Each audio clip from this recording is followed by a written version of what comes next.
The mahogany doors of the Pentagon's highest security briefing room closed behind me with a satisfying click as I adjusted the 4 stars on my uniform collar. Around the polished table sat the most powerful military leaders in the free world, their faces illuminated by the blue glow of classified intelligence reports displaying enemy positions across 3 continents. Outside these reinforced walls, the fate of Allied forces hung in the balance, awaiting my strategic recommendations. That would determine whether thousands of soldiers returned home to their families or became names etched in marble. But 15 years ago, I had been Colonel Marcus Sterling, and I had sat in a different kind of room entirely, a elementary school auditorium filled with folding chairs and proud parents, watching my 7-year-old daughter Emma prepare for her first piano recital, while my wife Sarah whispered sweet encouragements into another man's ear in the row behind me. The irony wasn't lost on me that the woman who had chosen public humiliation over private conversation now watched every one of my televised military briefings from whatever cramped apartment she could afford. While the first commanded resources that could reshape nations, the daughter she had tried to use as a pawn in her betrayal now served as my aide-de-camp.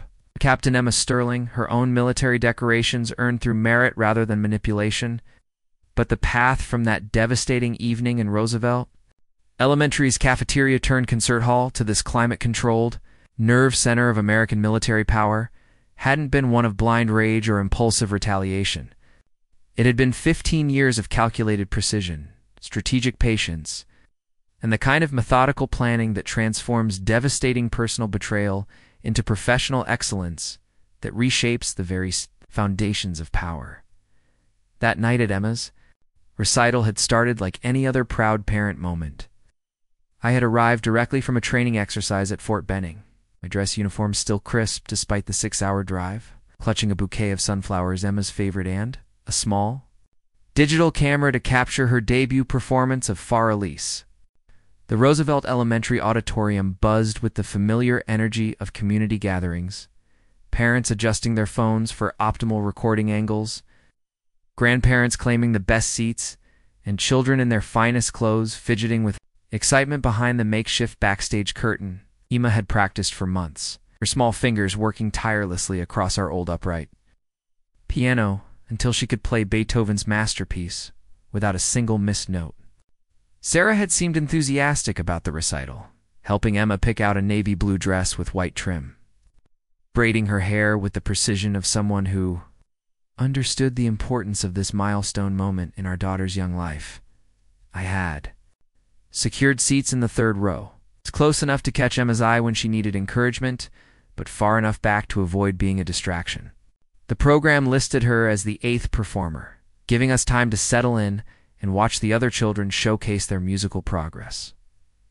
Mrs. Henderson, the music teacher, had explained that this recital was particularly significant because it marked the students' transition from basic scales to actual classical pieces, a rite of passage that represented months of dedication and growth.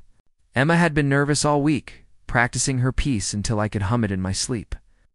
But her determination reminded me of the same focused intensity I brought to military planning. She understood even at 7 that preparation was the foundation of success. Excellence required repetition until perfection became second nature. 20 minutes before the recital began, Sarah excused herself to use the restroom, her voice carrying a strange note of anticipation that I attributed to parental nervousness.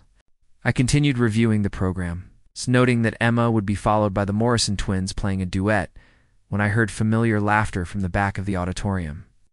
It was Sarah's laugh, but it held a tone I rarely heard any more genuine. Unguarded joy mixed with something that made my stomach tighten with unrecognized dread. I turned in my seat, scanning the crowd of parents and siblings gathering in the rear of the room, and there she was, my wife of 10 years, the mother of my child, standing intimately close to a man I had never seen before, her hand resting on his arm with casual ownership, while she gestured toward the stage where our daughter would soon perform. The man was tall, well-dressed in the kind of expensive casual wear that suggested success without military discipline, his dark hair styled with the kind of careful attention that spoke of abundant free time. He wasn't particularly handsome, but he carried himself with the confidence of someone unaccustomed to being denied. Someone who took what he wanted without considering the consequences for others.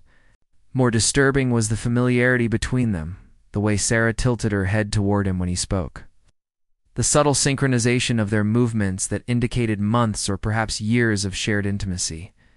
The casual comfort that exists only between people who have crossed every boundary that marriage supposedly protects. This wasn't a chance encounter or a casual conversation with another parent. This was Sarah introducing her lover to our daughter's world, bringing him into the sacred space of our family's most important moments, as if his presence was not only welcome but essential. As I watched in stunned recognition, Sarah led him toward the reserved seating area, pointing out the empty chairs she had clearly saved for his arrival. They settled in 2 rows directly behind me, close enough that I could hear their whispered commentary about the other children's performances. Their shared jokes about parents who took elementary school recitals too seriously.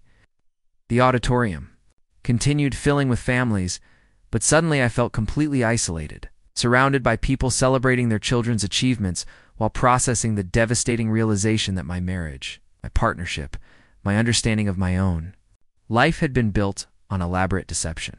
Sarah had brought her affair partner to Emma's recital not accidentally or impulsively, but deliberately, as if introducing him to this milestone represented some kind of progression in their relationship, a public declaration that her loyalties had fundamentally shifted.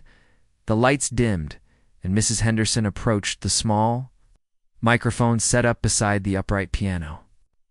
Her voice warm and encouraging as she welcomed the gathered families and explained the significance of this evening's performances. I tried to focus on her words, on the pride and accomplishment this moment represented for Emma. But Sarah's voice kept drifting forward from the row behind me, providing quiet commentary about our daughter's appearance in preparation to a man who had no legitimate claim to witness this intimate family moment. When Emma finally appeared on stage, looking simultaneously confident and nervous in her carefully chosen dress, her eyes immediately found mine in the audience, and she smiled with the kind of pure, trusting joy that children reserve for parents they believe will always protect them from harm. She positioned herself at the piano bench with the careful precision I had taught her, adjusting her posture and hand placement exactly as we had practiced in our living room. The first notes of Far Elise filled the auditorium with crystalline clarity, each phrase executed with the kind of focused concentration that made my chest swell with paternal pride. Emma played beautifully, her small hands navigating the familiar melody with confidence born of countless hours of practice, and I found myself momentarily forgetting the devastating scene unfolding behind me as I witnessed my daughter's first real public triumph. But then I heard Sarah's voice slightly too loud in her excitement, explaining to her companion how talented Emma was, how much natural musical ability she possessed, as if she was presenting our daughter's accomplishments as entertainment for his benefit rather than celebrating a precious family milestone. The performance lasted perhaps 3 minutes, but it contained years of Emma's growth, months of our shared practice sessions, and the foundation of dreams she was just beginning to articulate about possibly studying music more seriously. She finished and stood to curtsy. The applause was genuine and enthusiastic, the kind of appreciation that small communities offer their children when they demonstrate dedication and skill. Emma's face lit up with accomplishment and relief, and she searched the audience until her eyes met mine again, seeking the approval and pride she knew she would find there. I applauded until my hands hurt, giving her the celebration she deserved while my world quietly collapsed around me. The sound of Sarah's delighted commentary to her lover, creating a soundtrack of betrayal that would haunt every future family moment. As Emma left the stage and the next performer took her place, I remained frozen in my seat, processing the implications of what I had witnessed while calculating the strategic response that would protect my daughter from the chaos that was about to engulf our family. Behind me, Sarah continued chatting with her companion, their voices growing more relaxed and familiar as they settled into the comfort of their deception, apparently confident that their secret was safe in this room, full of unsuspecting parents focused on their children's performances. The recital continued around us, other families celebrating their own milestones. But I had already begun planning the careful, methodical campaign that would transform this moment of ultimate betrayal into the foundation of a completely reconstructed life where Emma's well-being remained paramount.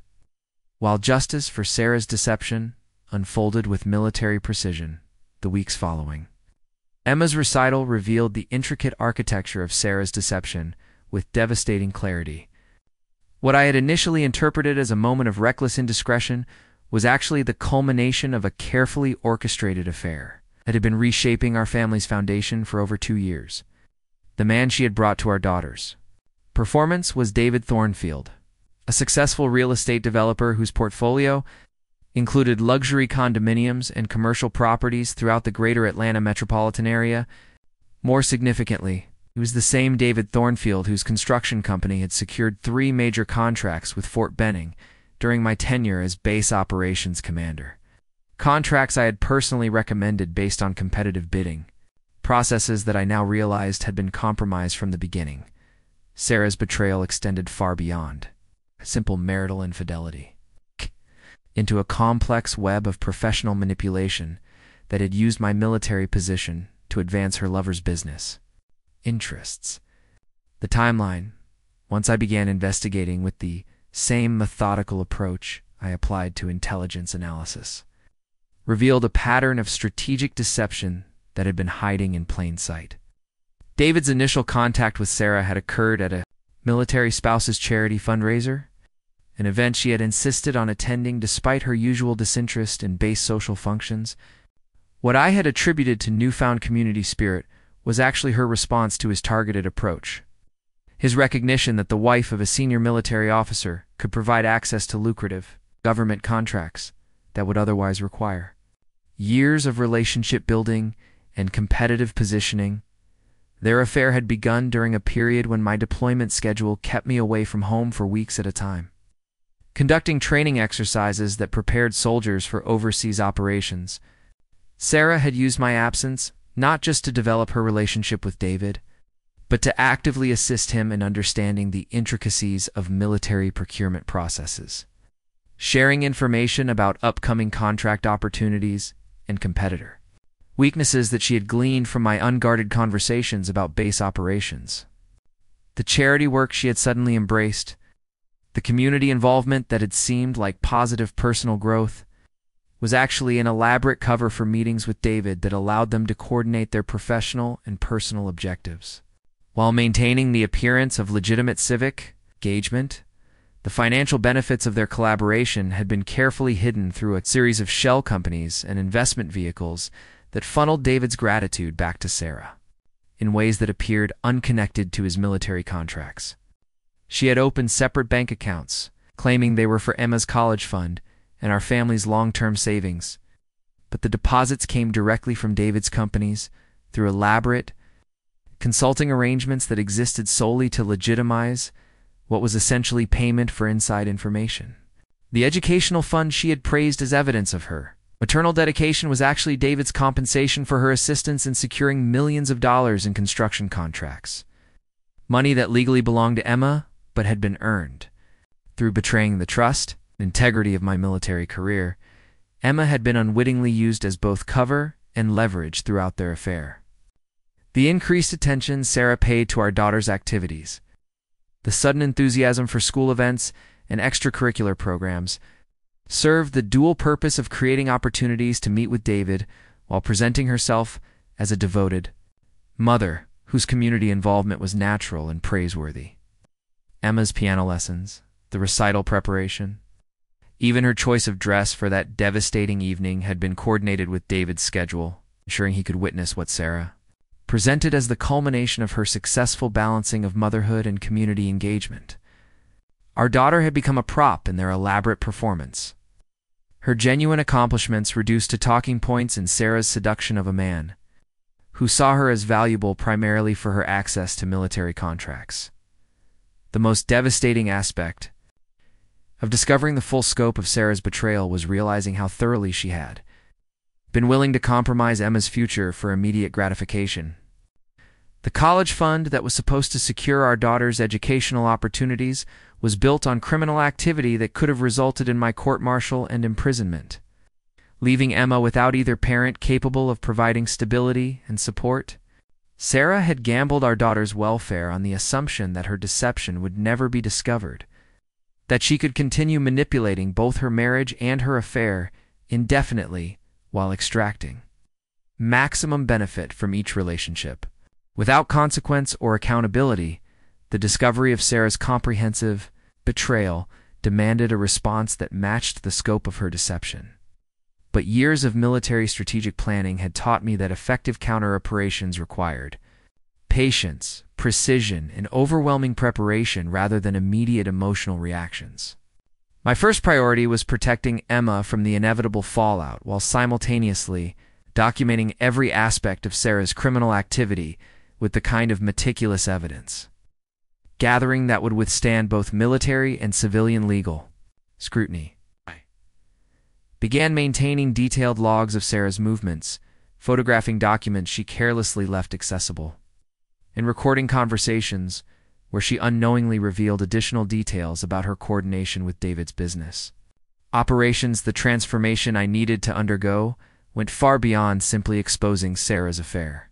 It required positioning myself for the kind of career advancement that would provide Emma with unshakable security while simultaneously placing me in positions of power where justice could be administered with institutional authority rather than personal vendetta.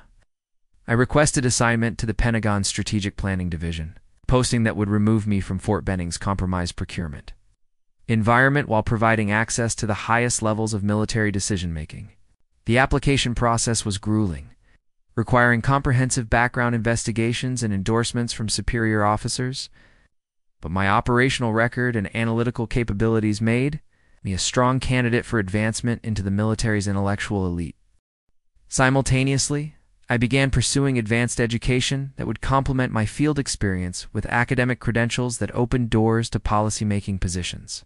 The Command and General Staff College program offered coursework in international relations, strategic studies, and defense economics, subjects that would be essential for the kind of senior leadership roles where I could eventually influence the military procurement systems that Sarah and David had corrupted. I studied while Emma practiced piano, both of us dedicating our evenings to skill development that would reshape our futures. Though only I understood the connection between academic excellence and the justice that was slowly taking shape. Emma's well-being remained my primary consideration throughout this period of intensive preparation and documentation. I began involving her more directly in activities that would develop her independence and critical thinking skills, teaching her chess to sharpen her strategic reasoning and encouraging her musical education not just as artistic expression but as discipline that would serve her throughout life. Spent weekends exploring Washington, D.C.'s museums and historical sites, experiences that broadened her understanding of power, leadership, and the importance of institutional integrity. These outings also provided opportunities to observe Sarah's behavior when she believed she was unmonitored, moments when her guard dropped and she revealed additional details about her ongoing coordination with David. The evidence I collected during this period painted a picture of systematic corruption that extended beyond simple contract fraud into potential national security violations. Sarah had provided David with information about base security procedures, personnel schedules, and operational timelines that could have compromised sensitive military activities if shared with hostile actors. Her access to my communications and briefing materials had created vulnerabilities that threatened not just our family's financial security, but the safety of soldiers under my command. This realization transformed my approach from personal justice seeking to professional responsibility, making the exposure of their activities a matter of military duty rather than marital revenge. My preparation phase included developing relationships with military investigators and civilian prosecutors who specialized in procurement fraud, contacts that would prove essential when the time came to present evidence in contexts where it would generate maximum legal consequences. I attended professional conferences and continuing education seminars where I met FBI agents, Pentagon inspectors general, and Department of Defense attorneys who handled cases involving military contractor corruption. These relationships were cultivated carefully, appearing as natural, professional networking while actually creating the foundation for coordinated law enforcement action that would address every aspect of Sarah and David's criminal enterprise. With appropriate legal authority, the psychological preparation for what I was planning required developing emotional detachment from the marriage I had believed was genuine while maintaining complete parental engagement with Emma's needs and development. I practiced compartmentalization techniques that allowed me to function normally within our household while secretly documenting evidence of ongoing betrayal, maintaining the appearance of oblivious trust while actually building an airtight case for criminal prosecution. This dual existence was exhausting but necessary, requiring the same kind of operational security discipline I had used in classified military operations where mission success depended on concealing true objectives until the moment of execution. The systematic dismantling of Sarah and David's criminal enterprise began with surgical precision during my second year at the Pentagon, where my new position as Deputy Director of Defense Procurement Oversight provided exactly the institutional authority necessary to initiate formal investigations without appearing personally motivated. My first target was David Thornfield's construction empire, which had grown exponentially through military contracts that my detailed analysis revealed were awarded through systematically rigged bidding processes. I initiated a comprehensive audit of all Fort Benning construction projects from the previous 5 years, presenting my findings as routine oversight designed to identify potential systemic vulnerabilities in procurement procedures rather than targeting specific contractors or individuals. The audit results were devastating for David's business operations. Every contract his company had received showed irregularities in the bidding process, with competitor proposals mysteriously failing to meet technical requirements that had been subtly modified after initial submissions were received. The documentation I had secretly gathered revealed that Sarah had provided David with advance copies of competing bids, allowing him to adjust his proposals to undercut rivals by margins that guaranteed contract awards, while maintaining profitable pricing structures. When presented with this evidence, the Department of Defense Inspector General's office launched a criminal investigation that froze all of David's military contracts and initiated recovery proceedings for funds paid. Under fraudulent circumstances, David's financial collapse accelerated as news of the federal investigation spread throughout the construction industry, causing private clients to cancel projects and banks to call in loans secured by assets now under government scrutiny. His luxury condominium developments, previously profitable ventures that had funded his lavish lifestyle and affair with Sarah, became liabilities as investors withdrew funding and potential buyers avoided properties associated with federal fraud investigations. Within 6 months of my audit's initiation, David Thornfield Construction filed for bankruptcy protection, transforming him from Sarah's wealthy lover into a defendant, facing decades in federal prison while struggling to afford competent legal representation. Sarah's involvement in the procurement fraud exposed her to charges that extended far beyond simple adultery into criminal conspiracy, money laundering, and theft of government property through her unauthorized disclosure of classified procurement information. The separate bank accounts she had established to receive David's payments became evidence of systematic racketeering activity, while her consulting contracts were revealed as obvious attempts to legitimize what prosecutors characterized as bribery and kickback schemes. Her transformation from military spouse to federal defendant occurred with breathtaking speed. As FBI agents executed search warrants on our family home while Emma was at school, seizing computers, documents, and financial records that provided overwhelming evidence of her criminal activities, the timing of Sarah's arrest was carefully coordinated to minimize Emma's exposure to the immediate chaos while ensuring maximum legal impact. I had arranged for Emma to spend that week with my parents in North Carolina, ostensibly for a routine grandparent visit, but actually to shield her from the media attention and law enforcement activity that accompanied Sarah's public downfall. When Emma returned home, I explained that her mother was facing serious legal problems related to poor business decisions, framing the situation in terms that acknowledged the gravity of our changed circumstances without overwhelming her with details about betrayal and criminal behavior that she was too young to fully understand. The financial consequences for Sarah extended beyond criminal prosecution into civil penalties that stripped away every benefit she had gained through her collaboration with David.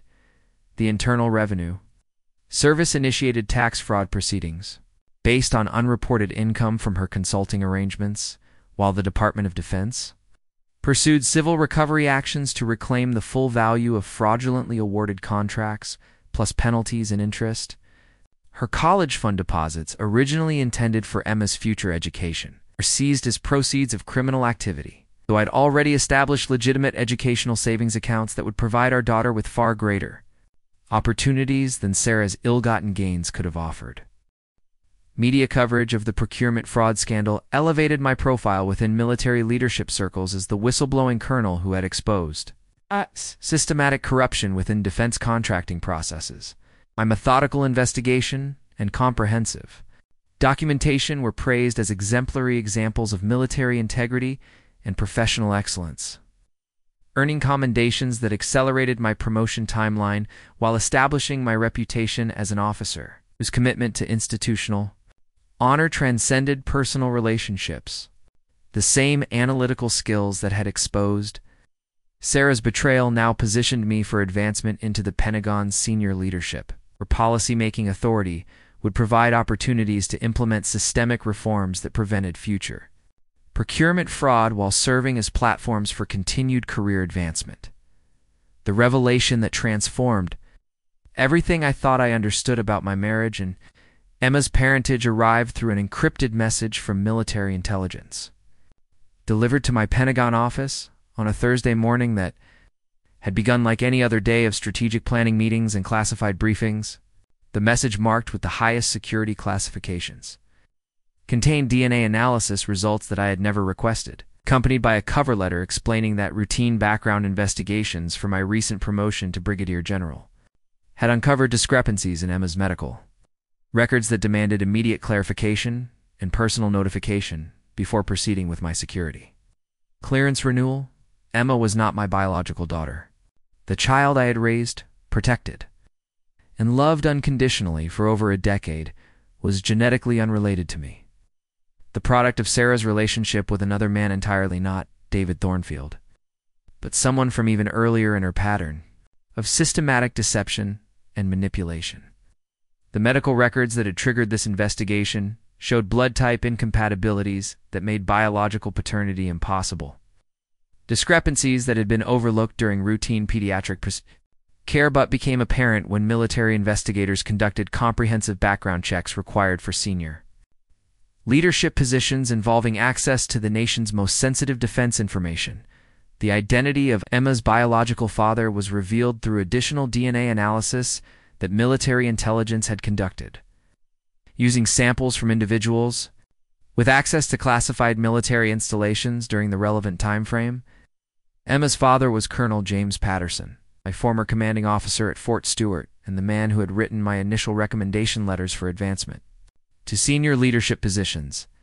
Patterson had been married to his college sweetheart throughout the period when he had been conducting his affair with Sarah, maintaining his own facade of military family values while secretly fathering a child with the wife of one of his subordinate officers. The implications of this discovery extended far beyond personal betrayal into questions of national security and professional integrity that threatened to derail not just my career, but potentially Emma's future stability.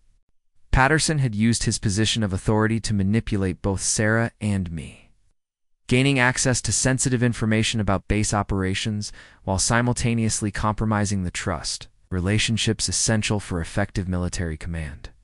His recommendations for my advancement had been motivated not by recognition of my professional capabilities, but by guilt over his betrayal and desire to ensure that his biological daughter would benefit from my continued career success without accepting responsibility for his parental obligations.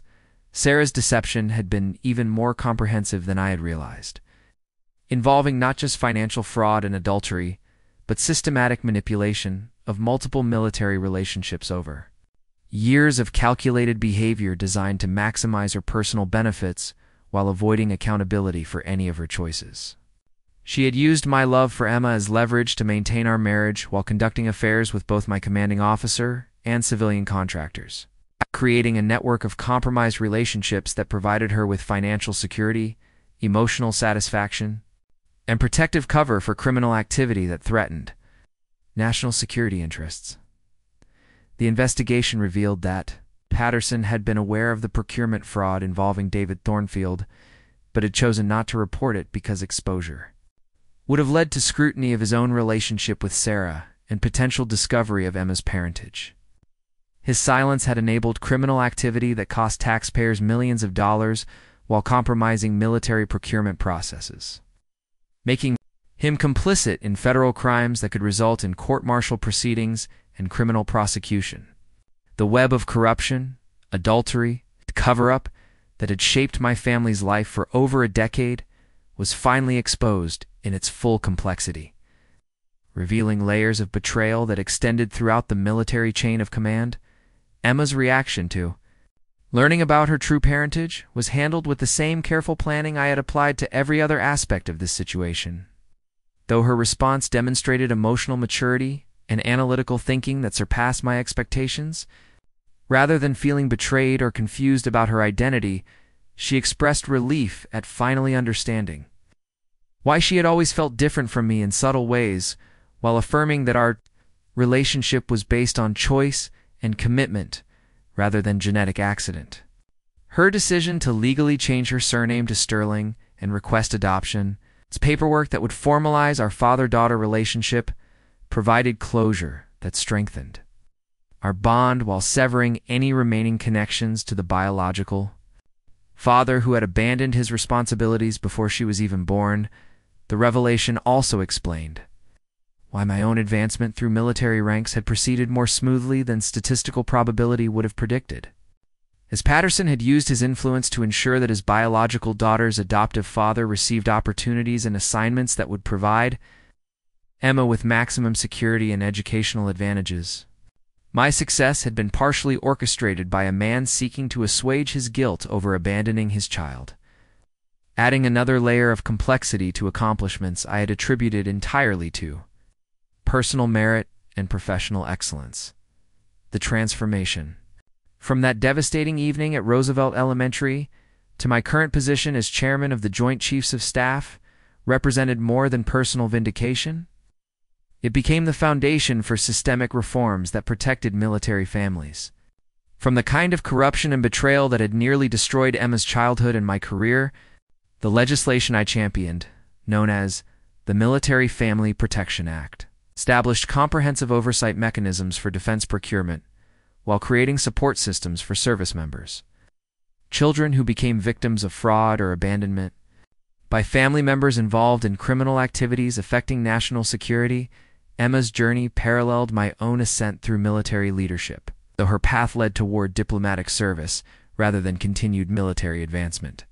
She graduated summa cum laude from Georgetown University's School of Foreign Service, where her senior thesis on corruption in international defense contracting earned recognition from the State Department and led to her appointment as a junior Foreign Service officer specializing in military-civilian cooperation in post-conflict reconstruction efforts. Her unique perspective, shaped by witnessing both the devastation caused by corruption and the healing power of institutional justice, made her invaluable in assignments where trust between military and civilian authorities had been compromised by previous misconduct. The nonprofit organization we established together, the Sterling Foundation for Military Family Integrity, provided support services for children whose parents had been involved in defense-related criminal activities, ensuring that the sins of compromised adults didn't destroy innocent lives caught in the aftermath of investigation and prosecution. Our first major initiative funded college scholarships for children like Emma, whose educational opportunities had been threatened by their parents' criminal behavior, while our second program provided counseling and legal advocacy for military families dealing with fraud, adultery, and other forms of betrayal that undermined both personal relationships and professional responsibilities. Sarah's prison sentence, ultimately set at 15 years in federal custody, was served at a minimum security facility in Kentucky, where she participated in financial literacy programs and fraud prevention education that prepared her for eventual reintegration into society. Her letters to Emma, initially filled with self-pity and blame deflection, gradually evolved into genuine expressions of remorse and acknowledgement of the harm her choices had caused, not just to our family but to the broader military community whose trust she had systematically violated. Emma chose to maintain limited correspondence with her biological mother, viewing forgiveness as a personal healing process, rather than reconciliation with someone who had proven incapable of prioritizing her daughter's well-being over personal gratification. David Thornfield's bankruptcy and criminal conviction led to a 5-year federal prison sentence, after which he emerged as a changed man who dedicated his remaining years to teaching construction skills to veterans transitioning from military service to civilian careers. His testimony during congressional hearings on defense procurement reform provided valuable insights into the vulnerabilities that had allowed systematic fraud to flourish, contributing to legislative changes that strengthened oversight mechanisms and created whistleblower protections for military personnel who reported suspicious contractor relationships. His transformation from corrupt businessmen to advocate for veteran employment programs demonstrated that even individuals who had committed serious crimes could find redemption through service to communities they had previously harmed. Colonel James Patterson's court-martial resulted in dismissal from military service and loss of all retirement benefits, consequences that forced him to confront the full cost of his abandonment of both professional ethics and parental responsibilities. His attempts to establish a relationship with Emma were respectfully declined, as she had already found in me the father figure who had provided consistent love, guidance, and protection throughout her formative years. His disgrace served as a cautionary tale within military leadership circles about the devastating consequences of compromising professional integrity for personal gratification, reinforcing the importance of ethical behavior not just for individual careers, but for institutional credibility and national security. The media attention surrounding our family's story, particularly Emma's decision to publicly forgive her biological mother while maintaining boundaries that protected her emotional well-being, inspired legislative hearings on the adequacy of support systems for military families affected by procurement, fraud, and other forms of corruption involving defense contractors. Emma's testimony before Congress, delivered with the same poise and analytical clarity she had demonstrated during her childhood piano recitals, provided lawmakers with compelling evidence of the human costs associated with inadequate oversight of military contractor relationships and insufficient protection for whistleblowers who reported suspicious activities. My own career culminated not just in achieving the highest possible rank within the military hierarchy, but in using that position to implement reforms that prevented future families from experiencing the kind of systematic betrayal that had nearly destroyed our lives 15 years earlier. The procurement oversight systems I designed eliminated many of the vulnerabilities that Sarah and David had exploited, while the family support programs Emma and I developed ensured that children affected by their parents' criminal behavior received the counseling, legal advocacy, and educational assistance necessary to build successful lives despite traumatic circumstances. The Pentagon office where I now worked, overlooking the Potomac River and the monuments that symbolized American democracy's enduring values, contained photographs from Emma's diplomatic assignments around the world, alongside commendations for military reforms that had strengthened national security while protecting service members' families from exploitation and betrayal.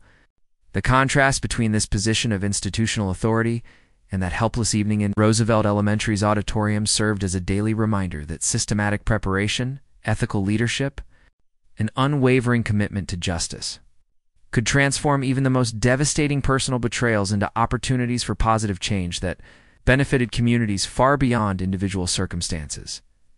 Emma's latest assignment as Deputy Chief of Mission at the American Embassy in Colombia involved coordinating military and civilian aid programs that strengthened democratic institutions while combating corruption that threatened regional stability. Her work represented the culmination of lessons learned through our family's experience with betrayal and recovery, applying insights gained from personal trauma to international challenges that required both analytical expertise and emotional wisdom developed through overcoming systematic deception and institutional failure. The evening Emma called to inform me about her engagement to Captain Michael Rodriguez, Marine Corps intelligence officer she had met during a joint State Department Pentagon briefing. On counter-narcotics operations, I reflected on how our family's story had evolved from a tale of betrayal and abandonment into one of resilience, professional excellence, and meaningful service to others who had experienced similar challenges. Their relationship, built on mutual respect, shared values, and transparent communication, represented everything that Sarah's deceptive manipulation had failed to destroy in our understanding of what authentic partnership could accomplish. Back at that devastating night when Sarah brought her lover to Emma's recital, I realized that her betrayal had inadvertently set in motion a chain of events that led not just to personal vindication, but to systemic reforms that protected thousands of military families from similar exploitation and abandonment. The pain she had inflicted became the foundation for institutional changes that strengthened both national security and family stability, transforming our personal tragedy into public service that honored the trust placed in military leadership by the American people. What started as the worst night of my life became the catalyst for everything I achieved afterward. If you found this story of transformation and justice compelling, there are countless more tales of resilience, strategic thinking, and ultimate triumph waiting to inspire your own journey toward overcoming whatever challenges you're facing. These stories aren't just entertainment, they're blueprints for turning your darkest moments into the foundation for unprecedented success. Subscribe now to discover more incredible transformations that prove no betrayal is too devastating to overcome, no setback too significant to reverse, no dream too ambitious to achieve when you combine strategic planning with unwavering determination. Your comeback story is waiting to be written.